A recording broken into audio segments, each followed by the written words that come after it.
خانم کریمی عروستون آماده است. وای موهاتو بافتی؟ آره مینا جون، آخه شوهرم موی فر دوست داره، میخوام سورپرایزش یعنی کنم. امشب میخوای با این موها بری سر مراسمت؟ آره مطمئنی؟ آره مطمئنم، بریم درستم کنیم خوشگل‌تر میشم. دیگه چی بگم؟ پارسال این موقع عروسم بودی الهی جون. آره مینا جون، امسالم یه دونه سالگرد ازدواج گرفتم در حد عروسی، حتی از عروسی من بهتر. به نظرت واکنش شوهرت به موهات چیه؟ نمیدونم مینا جون، خیلی استرس دارم. چی نکنه یه وقت. نمیدونم، نه فکر نکنم، چون موی فر خیلی دوست داره. ولی فکر نکنم. فکر نکنه. خوششانسی؟ چطور؟ میخوام امروز شانسی تمام میکاپت خودت انتخاب کنی.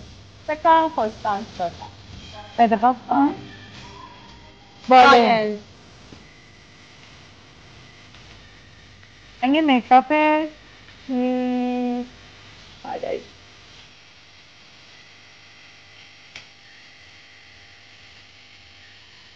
چی شدی واقعا؟ درسته که اول از موهات اصلا خوشم نیومد ولی الان بی‌نظیر شدی. حالا به نظر شما عروسیم خوشگل‌تر شده بودم یا سالگرد ازدواجم؟